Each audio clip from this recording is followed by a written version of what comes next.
and their health. Whether it's for a new baby, an unexpected illness, or an aging parent, Minnesotans deserve time to care for themselves and their families. That's why Minnesota Democrats are fighting for all working people to have paid family and medical leave. Learn more about how Democrats are standing up for working families and small businesses at paidleavemn.org. That's paidleavemn.org. Paid for by Minnesota AFL-CIO. Minnesota has the only original wolf population in the continental United States. And 80% of Minnesotans believe the wolf should be protected. Howling for Wolves is asking Minnesotans to respect our true wildlife manager, the wolf. Their survival is critical to our ecosystems, our communities, and even our economy. As highly intelligent animals with strong social bonds, Minnesota wolves deserve to be protected and admired. Learn more at howlingforwolves.org. Let's live and let howl. Howl! The St. Paul Art Collective is thrilled to announce the return of the St. Paul Art Crawl this spring. New for 2023, the St. Paul Art Crawl will now span 4 weekends from April 14th through May 7th. The event will showcase the work of local artists from 10 distinct art districts in St. Paul. This year's crawl promises to be bigger and better than ever, with 21 different venues hosting hundreds of talented artists, live music, dance, and delicious local food. As the longest-running art crawl in the United States, the St. Paul Art Crawl is an iconic event for art lovers and collectors alike. You can explore the city's diverse neighborhoods and experience the unique creative vision of each artist. The casual and family-friendly atmosphere makes it a must-attend event for anyone looking to support local art while having a great time doing it. So wander the St. Paul Art Crawl and discover the wonder of it all. That's 4 weekends spanning April 14th through May 7th. More at stpaulartcollective.org. Hey, Cudahy to all my friends and relatives in 4 directions. This is Robert Pilot of Native Roots Radio presents I'm Awake. I'm here to ask you for your support. Finding honest Native-centered news is not easy, but with your support, we're able to provide accurate information about Standing Rock, Line 3, treaty violations, and COVID-19 in our Native communities. Please visit Native Roots Radio Network on Patreon and donate if you can. That's Native Roots Radio Network on Patreon. Pinigigi, and thank you for your support.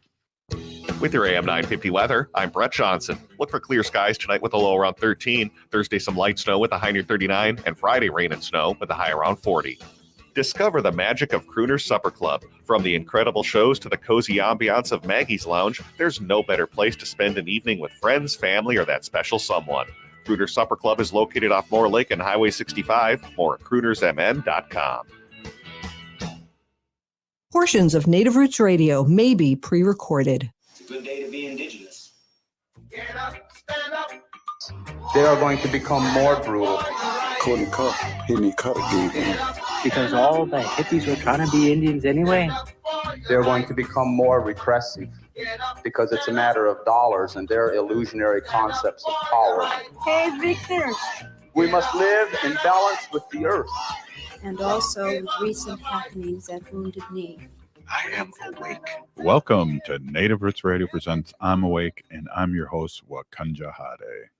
Hey, Cudahy, welcome to Macho Hodos studios here in the Twin Cities. You are listening to Native Roots Radio presents I'm Awake, and I'm your host, Robert Pilot. I'm here with Ogama, and we discuss local and national Native news and events. And as you know, Ogama, Native issues are human issues, and human issues are Native issues. And this portion of the show is brought to you by MN 350, a grassroots organization fighting for climate justice.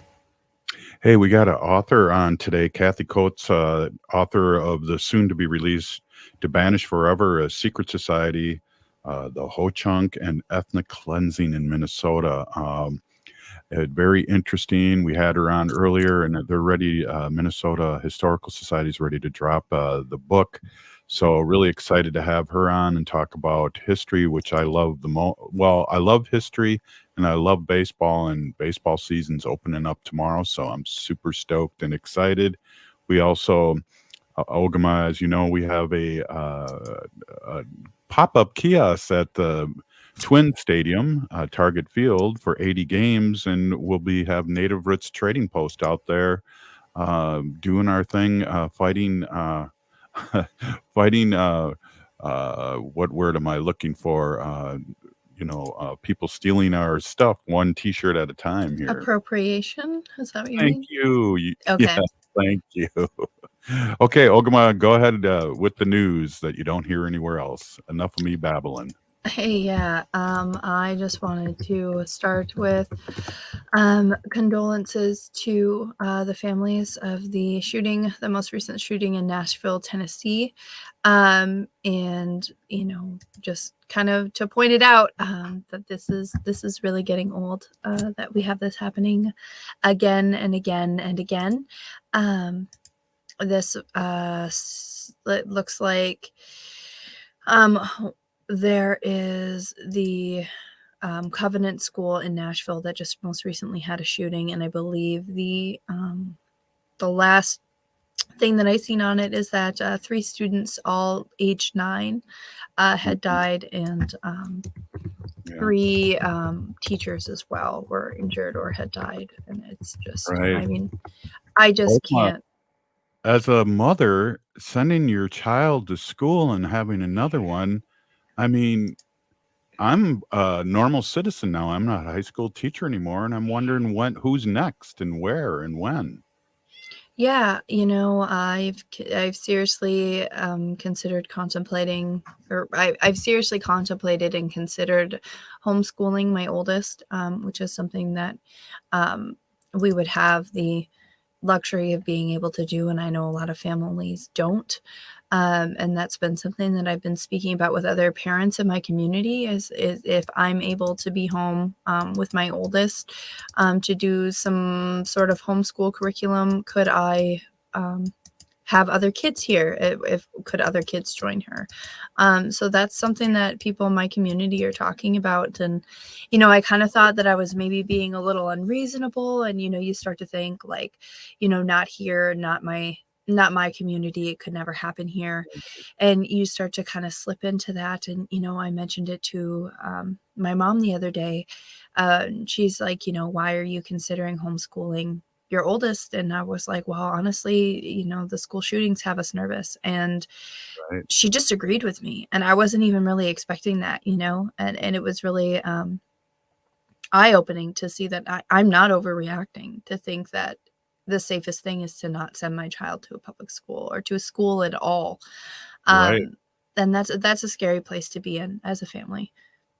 Well, the lawmakers are not making laws. They're making laws banning books and really paranoid about our GLBT community. And, one of the senators a couple days ago, I think, or representative from Tennessee, said that they asked him about it, and he said he's going to check into it. We don't want to overreact.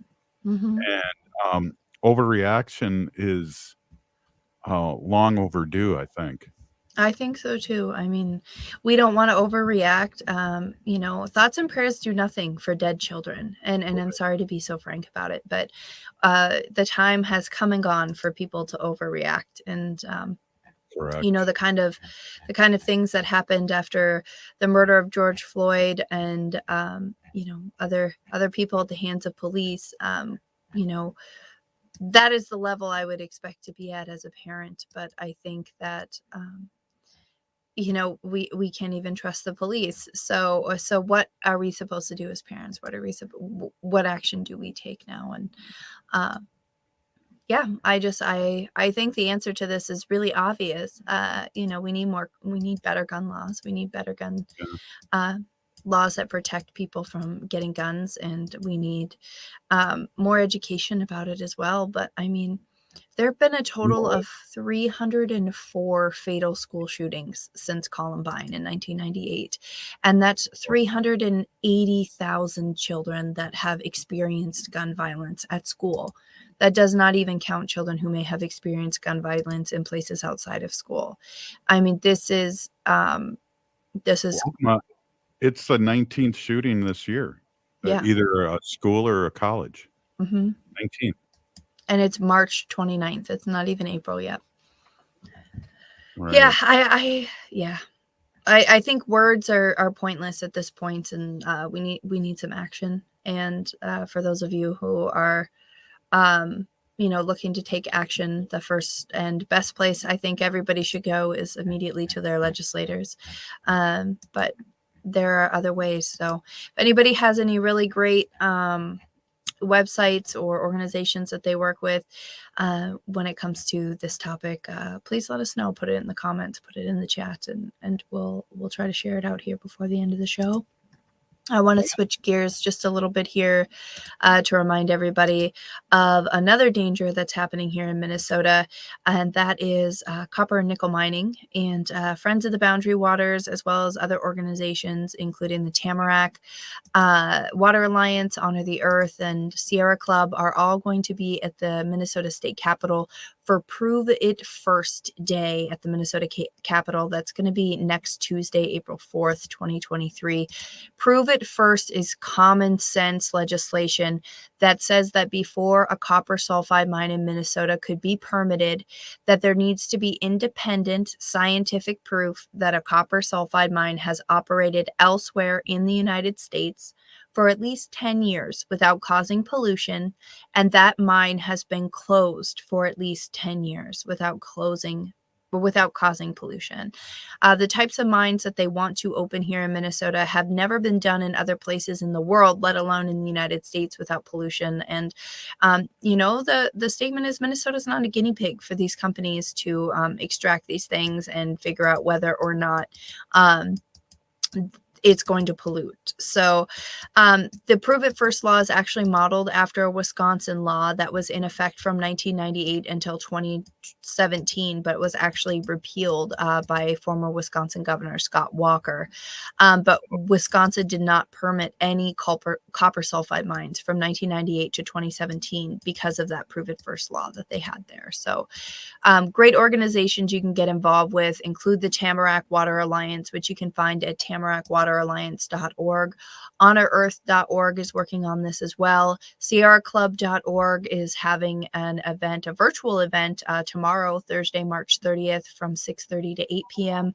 You can find that online at SierraClub.org under the events tab. It is with the Sierra Club North Star chapter, and that's a virtual event. So get involved to protect Minnesota from the dangers of copper and nickel mining, and get involved to protect our children from gun violence, everybody. Yeah, Pinigigi Ogama, it's daunting. Every day we talk about the news, whether it's pipelines, dirty water. I mean, Philadelphia, people can't even drink their own water now. It's a mess. It's daunting. But up next, hey, we got author Cathy Coats, and we're going to talk some serious ho-chunk stuff and the removal of ho-chunks in Minnesota and her new book. We'll be right back after this short break. Please stay with us. We are your relatives. We are your relations. Brothers, sisters, sons, daughters. And some of us are your grandchildren. We are your community. Historically, we held places of honor and respect. Because of the impact of colonization, some of us are rejected, thrown out from family, friends, and community, set up as targets for sexual violence, sex trafficked, humiliated, tortured, and murdered. Everybody has the right to be safe. We are your relatives. Remember, homophobia is not traditional. Sponsored by the Minnesota Indian Women's Sexual Assault Coalition. Boost your immunity and help protect your community. COVID-19 is still here, but it's not too late to get your booster. Staying up to date with vaccines can help build protection that has decreased since your last shot and provide better protection against newer variants. Boosters are an important part of protecting yourself from getting seriously ill from COVID-19. To learn more and schedule your appointment, visit ramseycounty.us/COVID vaccine. ramseycounty.us/COVID vaccine. Hey, Ogama, I've been hearing a lot about this term, climate justice. What is that? Climate justice is recognizing that the negative impacts of climate change don't affect all people equally. It also means transitioning from a fossil fuel-based economy to a more sustainable future. MN350 is one of the groups that's pushing for this transition to protect our futures. You can even get involved too. That's great, especially since I'm concerned about pipeline projects like Line 3. How can I help MN350? Just find them on Facebook or visit mn350.org. Boost your immunity and help protect your community. COVID-19 is still here, but it's not too late to get your booster. Staying up to date with vaccines can help build protection that has decreased since your last shot and provide better protection against newer variants. Boosters are an important part of protecting yourself from getting seriously ill from COVID-19. To learn more and schedule your appointment, visit ramseycounty.us/COVID vaccine. ramseycounty.us/COVID vaccine. Hi, this is Representative Sharice Davids from Kansas. I'm Ho Chunk, and you're listening to Native Roots Radio. And we're back to Native Roots Radio Presents I'm Awakened. This is Robert Pilot. Hey, this portion of the show is supported by the Native American Community Clinic, honoring health and tradition. Yes, they are. Thanks, Ogama. Hey, we are here with author Cathy Coats. Really excited to have you on again, Cathy. And I think very soon your book will be dropped. Am I correct? Yes, hopefully in the fall or the winter. Hopefully in the fall, we're looking at. That's it's awesome. Pretty much done writing. We're in the final parts of it. It's just going to go to print in the fall, we're hoping. So. Very cool. Hey, I met you, and you've been on the show when you did your thesis a few years ago, the extermination or removal of the Knights of the Forest and ethnic cleansing in early Minnesota, and about the Ho-Chunk. And that really got me excited and got me, with my other job as Ho-Chunk legislator, got me going to try and get Ho-Chunk recognized in this state. So I'm really happy that you're doing this work and have done this work. And tell us a little bit about your thesis and what got you going on this. Sure. Well, my thesis focuses on what happened to the Ho-Chunk in Mankato and Blue Earth County, Minnesota in 1862 and 1863 after the U.S.-Dakota War. I talk about the Ho-Chunk history a lot in my thesis, but the focus of it is this secret society that formed, targeting the Ho-Chunk people in the first months right after the U.S.-Dakota War. So for some of you that don't know, the U.S.-Dakota War happened in 1862 in Mankato, Minnesota, and it was with Dakota and the U.S., and the Ho-Chunk people weren't really involved. There's some reports of little priests and other people being involved, but it was a war with the Dakota. And in the aftermath of that war, some men formed a secret society, and they had a ritual and a handshake, and all they wanted to do was to have the Ho-Chunk removed from Blue Earth County. Here's a quote from their ritual. "I sincerely hope this meeting may be profitable to each one of us, and that we may go forth from this lodge stronger and braver in the determination to banish forever from our beautiful state every Indian who now desecrates our soil." Even though they said that, they wrote newspaper articles. They were really targeting the Ho-Chunk. And in later years, they wrote articles about how they surrounded the reservation with rifles and they were ready to shoot anybody that left the reservation. They say they did shoot people. It's possible that they did. And they pressured the government, basically. A lot of them were part of the government. They were in the state legislature, and they sent all kinds of petitions to the federal government. The petitions weren't even really necessary because there had already been an act for removal in December, and the Ho-Chunk or the Knights of the Forest didn't form until January. They just thought that the act wouldn't get approved, I guess. So they basically targeted the Ho-Chunk for these 3 months until they left Minnesota. And when the Ho-Chunk people left, there was no treaty signed or anything like that. They were forced to move. And some Winnesheek and his people were forcibly removed by soldiers from the reservation, which had happened at almost every place that the soldiers had to remove them. It was actually in Wisconsin. They sobbed, and they really forced them at gunpoint onto trains and brought them to reservations. It was a really brutal removal, as far as, all of the removals were, but forcing them onto boxcars. And another thing that was a little bit unique about the Ho-Chunk removal from Mankato was the fact that they didn't have a treaty. They were really just forced by an act. They didn't seem to care there was no negotiations or anything. They just said, you have to leave. And because of that, how accurate is the statement the Knights of Forest are the precursor of the Ku Klux Klan? How accurate is that statement? I mean, they were around the same time. There's a possibility that there was some of the same people in the groups. I have a hard time tracking of who exactly was in the Knights of the Forest. I really only know 4 people for sure. And all the other people I can just guess, because the men at this time were really in this really complicated web of social groups. So it's Wow. kind of easy to track them, but also kind of not. They were in church groups together at times, and then they were in different secret societies, like the Masons, the Knights of Columbus, and sometimes it had to do with whether they were Catholic or not, or things like that. But a lot of that was just really so they could function and keep their control over society at the time.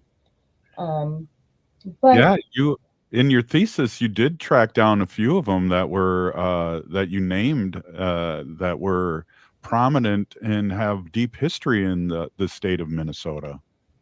Yes, well, and the four Knights of the Forest that I know for sure, the most prominent one that wrote about it the most was Charles Chapman, and he's a big name in Mankato. He's got a historical house there that's on the historical registry. He's regarded by some people as one of the town fathers of Mankato, and he was particularly vocal about his membership. In years later, he wrote about it several times in many publications, in most detail in the newspaper. He's got a street named after him that some high school students are looking at possibly renaming. There's John Meager, who was involved in the hanging of the Dakota people after the war. Asa Barney and his brothers, they were involved all around town. John Portman, Porter, he was a legislator. All of them were legislators. All of them served in the state legislature. Henry Sibley and Henry Rice, they were involved in all of this. It's possible they were in the Knights of the Forest. It's not 100%. I haven't been able to connect anybody else for 100%, but I have a lot of suspicions and a lot of ways to connect them to being around at the time of their meetings. What got you interested in not so much the Ho-Chunk, because they ended up being part of it, but the Knights of the Forest? Was that what you first were interested when you were doing your thesis, or how did that come about?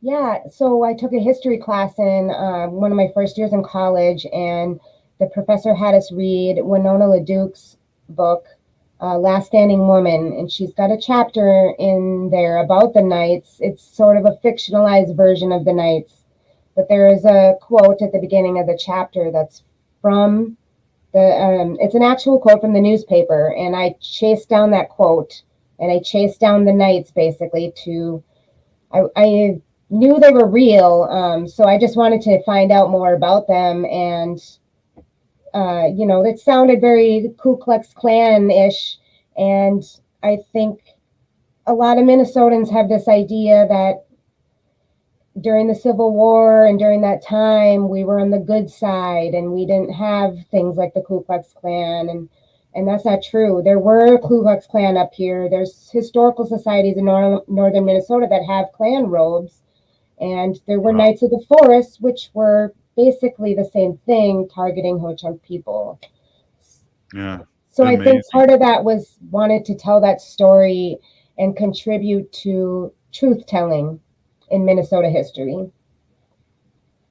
Yeah, that's exciting, and I was really excited to. Somebody sent me your thesis a couple years ago, and I have an app where I can have the words play, and whenever I would walk, I would listen to it, and then we got you on the show, which was really exciting. We're going to take a break here soon, and we're going to talk about your upcoming book. And really excited. I love history. I love baseball, and I love history. And we have baseball starting tomorrow, and we're talking history right now. So I'm super stoked. Ogama, what do you think? Have you heard this history of the Ho Chunks and the Knights of the Forest? Yeah, so actually I've looked into and seen some parts of, and definitely the synopsis of your thesis, and I've heard some of this history alongside the same ethnic cleansing history that happened to the Dakota people here in Minnesota, and I think that those are very parallel, and I'm very glad that you're taking the time to do this work, because truth-telling is the first step in justice, and none of it can happen. None of the justice or reparations or anything can happen until we really start truthfully admitting that these things happened here, and making sure that they don't happen again. So I'm excited to hear you talk about that, and looking forward to your next book. Wow. Hey, well said, Ogama. Hey, we're here with Ogama and author Cathy Coats, and we'll be back after this short break. You are listening to Native Roots Radio Presents I'm Awake. I'm woke. Oh, wow.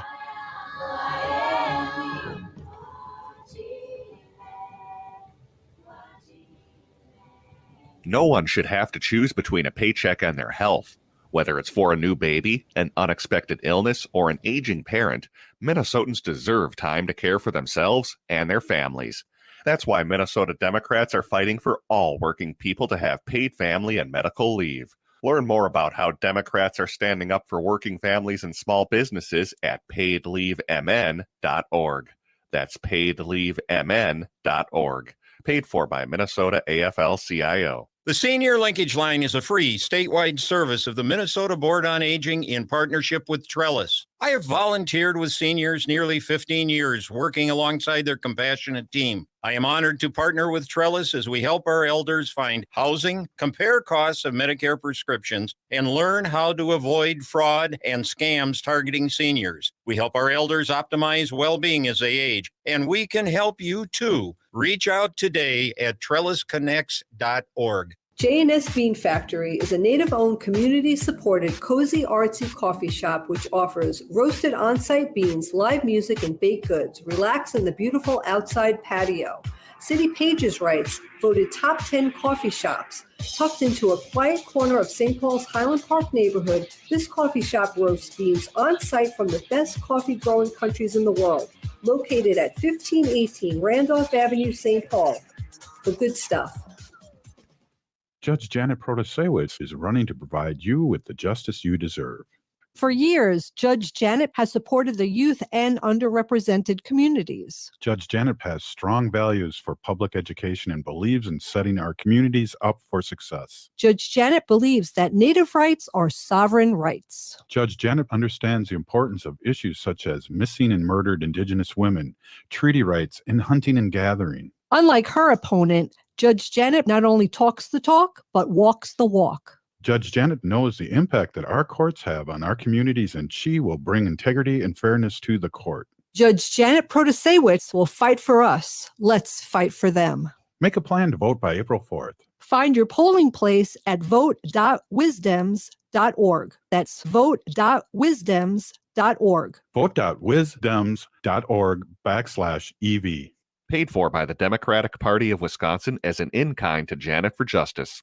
Winter is here, and there's a good chance your home isn't being heated efficiently. And it's likely because of air sealing and insulation problems. Inadequate attic insulation is the leading contributor to high energy bills, cold rooms, and ice dams. Great news, the energy-efficient pros at Snap Construction can fix it all. Stop the heat from leaking out and save. Call 612-333-SNAP or visit snapconstruction.com for your free infrared energy inspection. Install with Snap Construction and qualify for over $750 in rebates and incentives. State and city programs are now offering 0% financing for qualifying insulation upgrades. So call Snap Construction for your free insulation energy consultation and start saving on your energy bills. Call 612-333-SNAP. That's 612-333-SNAP. Or visit snapconstruction.com. Snap Construction is arguably the most well-reviewed insulation and exterior contractor in the metro area. Visit snapconstruction.com. This is Angela Warner from Warner Stellian. Does everything seem more expensive these days? Once you get over the sticker shock, then there's tax. Well, Warner Stellian's offering some relief. Whether you need to replace a broken appliance or you're ready for that appliance you've dreamt about, we invite you to take a vacation from inflation during our 7.5% tax rebate sale. On top of instant savings, now through April 3rd, we'll also save you the tax. There's no better time to buy, and no one will treat you or your wallet better than the appliance specialist, Warner Stellian. With your AM 950 weather, I'm Brett Johnson. Look for clear skies tonight with a low around 13. Thursday, some light snow with a high near 39. And Friday, rain and snow with a high around 40. Discover the magic of Crooner's Supper Club. From the incredible shows to the cozy ambiance of Maggie's Lounge, there's no better place to spend an evening with friends, family, or that special someone. Crooner's Supper Club is located off Moore Lake and Highway 65. More at croonersmn.com.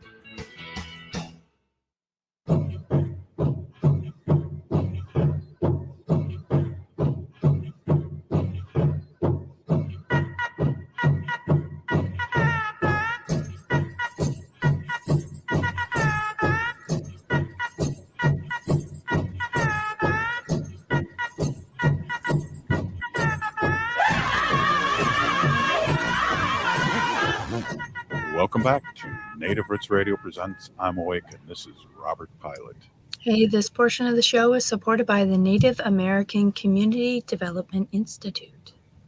Yes, it is. Thank you, Ogama. Hey, we are here with Cathy Coats, and I got to mention something, Cathy, before we start talking about your book. You won, or were acknowledged as one of the best thesis of your year. It was an award here. I just had this up. What the heck? Yeah. Sorry about that. What award was that, Cathy? It was a Distinguished Thesis Award, and it was the year I got my master's degree for it. Yep, it was. Yeah. It's award, and you win at the university level, and then you win. Not a lot of history people win because you're going up against science people and stuff. But so it wasn't a big deal for me to win. And then you can compete nationally and regionally, which I don't think I made it very far there. But it got the attention of the Historical Society Press, and they reached out to me to try to develop it into a book. So that's what I've been working on ever since then. Yeah. Yeah, I was going to ask you, how did that come about, and how exciting is that? And have you written any other books before? No, this is going to be the first one. And it's a lot of the reason I've been working on it for 10 years. If you go all the way back to when I first started in college working on it. So a lot of the research background is done. So doing it as a book has just meant, developing it more, working more with Ho-Chunk people to get the history part down there, trying to track down, traveling a little more to try and track down these guys and try to find people who were in this, what they were doing. Just a lot more in-depth research, I guess, and work like that, to making it less of a student paper and more of a publication, I guess. So, but cool. Yeah. What was the hardest? Well, let me ask you this: Who have you worked with in Ho-Chunk? So I don't know if I should say their name publicly. They haven't quite given me permission, but I had a few people in Omaha and in Nebraska that I made a trip to Little Priest College there. And that's basically where I did a lot of my Ho-Chunk research on oral traditions and stuff like that. And I've just started working with people from Wisconsin. And I have some blind readers that are about to give me some criticism that are going to be from the Ho-Chunk people as well. And they're supposed to be getting it in May. So May is going to be sort of my sending it out to the scholars that I've been working with to be blind readers to give me their criticism back. So I don't know who they are, and then and then that will be the best criticism that I get, and then I will be sending it out to some of the other leaders of the in Wisconsin and in Omaha at the same time. And you, of course, one of the representatives of Minnesota. Right, But, awesome. one of the Ho-Chunk historians that I've leaned the most on for, she's got the most publications, is Amy Lone Tree. And so she's a scholar that has been, I've leaned on, I've quoted her a lot in the book, and I've leaned on her a lot for the research. So I think that's awesome. Yeah, I think you could say that. She's a professor, right, in California, and she's a constituent of mine. Oh, yes, yes. So, and yes. Yeah. So, and I am trying, I try to document, Ho-Chunk people were here in Minnesota, before Minnesota was Minnesota. And, there's that the Ho-Chunk people have always been here. They're still here. I try to make an argument that we are here, and I make some statements. I make quite a few statements in the book. We'll see if they make it through the edits. Yeah. About, whether that you guys should be recognized in Minnesota, and, and just all the tribes, about land back and issues like that. And I think it'll come out in the end. I know most of the most people that I talk to are more interested in the secret society stuff than the Ho-Chunk history part of it, which is it's interesting. Yeah, But sure is. whatever we can do to get attention and truth telling, like Ogama was saying, that's the first step in justice work, is getting people to recognize the stories and the truth telling. And I'm really focused on what happened in Mankato and the colonist settlers that were there, what they did and how they work, and just how systems of power operated then.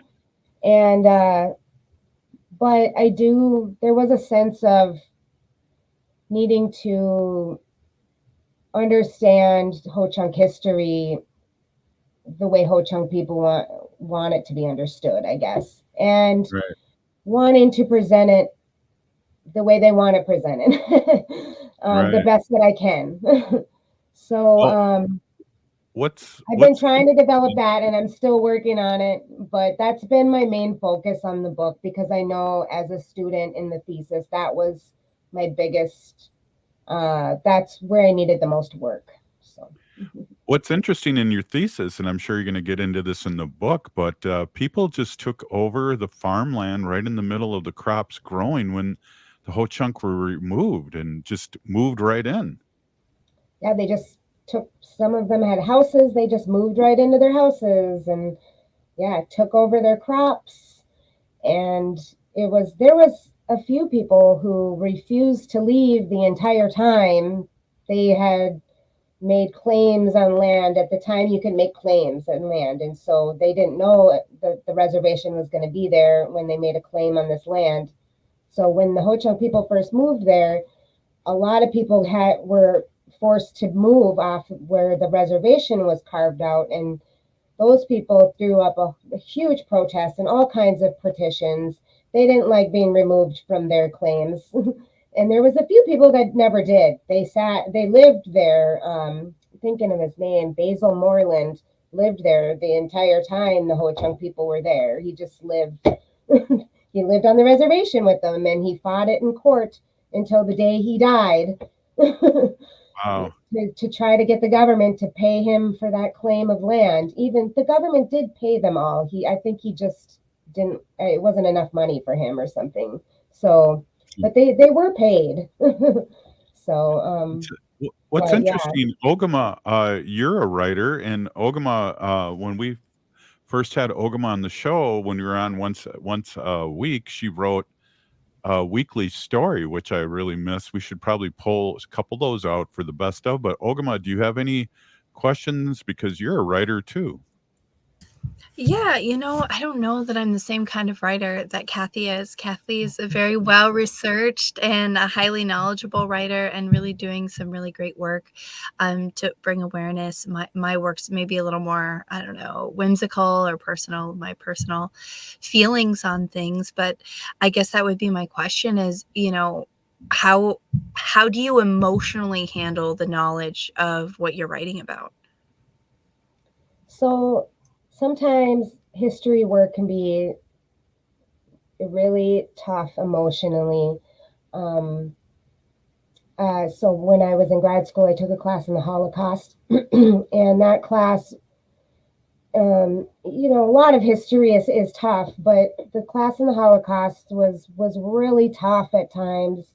Some of the stories and the details of it get really tough to take. And I remember one night, one of my classmates was crying in class, and just because we were discussing our readings, and so that part is tough. For me personally, the way I handle it is that I mean, and I suppose you could think this way about a lot of things, but it's not hard for me to write about it and read about it as it was for people to live it. So, so I try to keep that perspective. I mean, I'm with my computer in a nice warm office, and it was harder for them to live it than it is for me to read about it. So if I can take on some of that baggage and help in any way I can, that's what I want to do. It's part of justice work, and it's part of my passion in life is trying to do justice work. And so this is it right here is history for me. So so I guess it's my justice work. I guess when it comes down to it, that's the way I look at it. But it is. I know it's tough. Cathy, I want you to come on just one more segment for just a little bit, and then tell people where they can purchase the book and talk a little bit more about it. Really appreciate you being on. And are you working on another book too at the same time, or I know you're a full-time parent? This is all we're doing right now. Yep. But I will be probably the second this one comes out. I'll probably start something else. So. Wow, that's exciting. Hey, we're here with Cathy Coats, and watch for her new book, To Banish Forever, A Secret Society, the Ho-Chunk and Ethnic Cleansing in Minnesota. We're going to be right back after this short break. Please, everybody, stay with us. You're listening to Native Roots Radio. Judge Janet Protasewicz is running to provide you with the justice you deserve.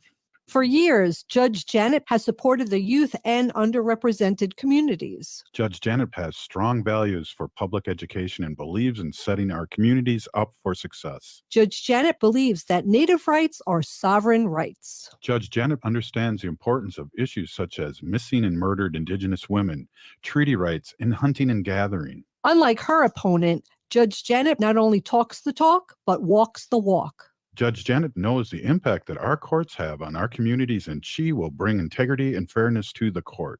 Judge Janet Protasewicz will fight for us. Let's fight for them. Make a plan to vote by April 4th. Find your polling place at vote.wisdems.org. That's vote.wisdems.org. Vote.wisdems.org/EV. Paid for by the Democratic Party of Wisconsin as an in-kind to Janet for Justice. No one should have to choose between a paycheck and their health. Whether it's for a new baby, an unexpected illness, or an aging parent, Minnesotans deserve time to care for themselves and their families. That's why Minnesota Democrats are fighting for all working people to have paid family and medical leave. Learn more about how Democrats are standing up for working families and small businesses at paidleavemn.org.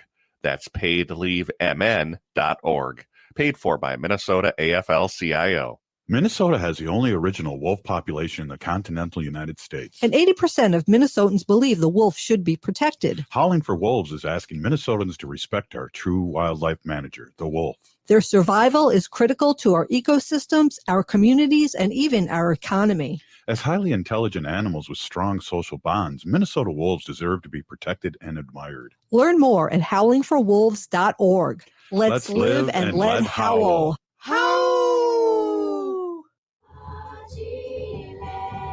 You're listening to Native Roots Radio. This is Spirit from Reservation Dogs.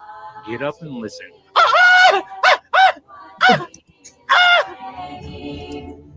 Welcome back to Native Roots Radio Presents I'm Awake, and this is Robert Pilot. This portion of the show is supported by Howling for Wolves, protecting wolves for future generations. Ooh. Oh, you just made me howl by myself today. Okay. I was on mute. Thank you, Miigwech. Thank you. My daughter always howls when we listen. Very cool. Well, Ogma, do you mind amplify what we can do to support Cathy and when the book's coming out and defining a little bit more? Yeah, I was just hoping that maybe we could take a moment and define justice work for those who may not be familiar with that term. And then I wanted to talk a little bit about where we can get your book. And do you want to give the definition? Yes. Yeah, I think so. I was like, go for it. Or you want me to? Oh, I was hoping you would, or define it how you would define it for yourself, because I think there's a lot of different definitions of it, but I'd like to hear yours. My definition of it for myself is really just helping everyone and basically doing what you can to fight the power systems that are out there. Doing what I can to use my privilege to do that. In my specific instance, I'm educated. I have a lot of privilege and a lot of places that I can do this work. And I have a book contract, and so everybody should do what they can, and in any place they can. And if I'm so blessed to be in a spot where I can do work to do truth telling and make it public and actually use my gifts as a researcher to do that, that's what my life's work is, and my passion is. So justice work can mean something to everybody, but for me, it personally means doing everything that I can within my own means, which is a lot. And so I will always do what I can to break down systems of power that are barriers to other people. Wow, well said. Well said. Awesome. Well, that's the book will come out in when did you say, in the fall? In the fall is what we're hoping. It's been pushed back a lot because of the pandemic, like everything else. But I think this is going to be the final one. So. Well, and I noticed on not Barnes and Noble, but Amazon, you can get the book and or at least pay for it and wait for it. That's pretty awesome. Pre-orders are options at Amazon and at Barnes and Noble, and a couple of other retailers too. So the book is called To Banish Forever, A Secret Society, the Ho-Chunk, and Ethnic Cleansing in Minnesota. So make sure if you're interested, you find some place where you can get a pre-order for that, or sign up for an alert so that you can get it when it comes out, and keep up with that. Is there any place where people can read your thesis? Sure, it's on St. Cloud State University, the repository there. I have a link for it right here. Actually, I can pop it in. It's if you Google extermination or removal in my name, it'll come up. It's from St. Cloud State University, where they publish all of their theses. Yeah. Wonderful. Thank you so much. I will check that out, and I'm going to post it in our comments for people who are listening as well.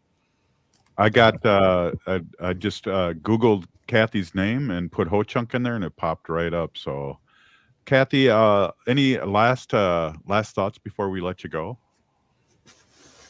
No, I just I was really happy to be on, and I hope to be on again once the book actually comes out. Well, you definitely will. And I want to say, Peony Gigi, thank you so much for doing this, because you have the capacity and the interest, and also really Peony Gigi for being on the show. I really appreciate it. Yes, anytime. All right, cool. Thank you so much. We'll see you soon. Talk to you soon. Wow, Ogama. I love history, and so that was really fun for me to listen and to read her thesis, and excited that there's truth tellers out there, right? Yeah, absolutely. And it's almost there's so many truth tellers that are out there that are Native people, and it's really refreshing to see allied people like Cathy stepping up to that plate to do that truth telling, because I think that it's a burden for a lot of Native people to have to be the ones to always carry the knowledge of those stories, and to be the ones who are advocating for that knowledge to be carried, for the weight of that knowledge to be carried. But I think we run the risk too, as Native people, is coming off as angry when we bring up these things. And don't get me wrong, I am mad about, these things not being included in history and in curriculum, and, just the general scope of knowledge for people. But it's not from a place of spite that I think that we need to know these things. It's just that people need to know. Nobody really blames, people. Well, I mean, they blame the Nazis, but nobody sits down and blames themselves per se when it comes to talking about the Holocaust in Europe, the Jewish Holocaust. Like that's the same kind of mentality that we need to have when we're talking about this ethnic cleansing and those things that happened here in Minnesota and in the larger United States. We need to just have that idea that we need to make sure that this never happens again, and that's why we have to know about it. Yeah, exactly, and a really good point. And I think we are such a small percentage of the population here now in the United States and in the Americas, and we need all our white allies to step it up. And so it was refreshing to see this. Very interesting, and I think they changed the title. She was telling me this, and probably to have the secret society banished forever and talk about. And she said a lot of people are really going to be interested in the Knights of the Forest, but along with being interested in that, Ho Chunk's history and the removal is intertwined with that story. So however we can get the story out there, right? Yeah, absolutely. And secret societies are kind of one of those fun hobbies that I think people like to know about. And Right. I think finding out about those things is what helps them to find out about the truth about the Ho Chunk history. That's really good too. And I mentioned earlier that something similar happened to the Dakota people here in Minnesota, and the Dakota Right. people are still exiled from the state of Minnesota. And if that's something that you're interested into, there's a really great book. It's called "What Does Justice Look Like? The Struggle for Liberation in Dakota Homelands." It's by Wajatawi, PhD. So that is a wonderful, wonderful book. I believe I have a copy signed by her, and I was just using it in some of my college coursework just this week. And, it was really good to hear Cathy too, talking about these two different things. Cause my thought was I hadn't heard of very much that was written about the Ho Chunk ethnic cleansing that happened here as well. Well, I've always said too, and you fit in this demographic, that people that are 40 and older really know how embedded Ho Chunk are in the state of Minnesota before they were states, as Cathy mentioned, and also that we've been here for 10,000 years. So, and also, Ogama, as you probably know, we were one of the original treaty signers in 1855 here in Minnesota. So this is our land too, and we share it with everybody, and we just want to be recognized that we're still here, and we haven't all been removed. You know, I know there's at least 600 Ho-Chunk living in this state, and also the Winnebago, Nebraska, which is Ho-Chunk too, people that live here in Minnesota for many different reasons. But it's exciting to talk about, and stay tuned, right? Yes, absolutely. It's really important and exciting to talk about. So we're really grateful to those people who are coming on to talk about this and who are doing that work. Right on. Hey, Ogama Pinigigi, for all your work and on the news, and then helping support Native Roots Radio as you always do, and Cathy Coats, Pinigigi, for being on. If you're listening to this show, you are part of the resistance from Chief Plentycoup's, the ground on which we stand on, the sacred ground. It is the blood of our ancestors. We need to resist, divest, join a group, run for office. We're still here. We are the 7th generation. Free Leonard Peltier now.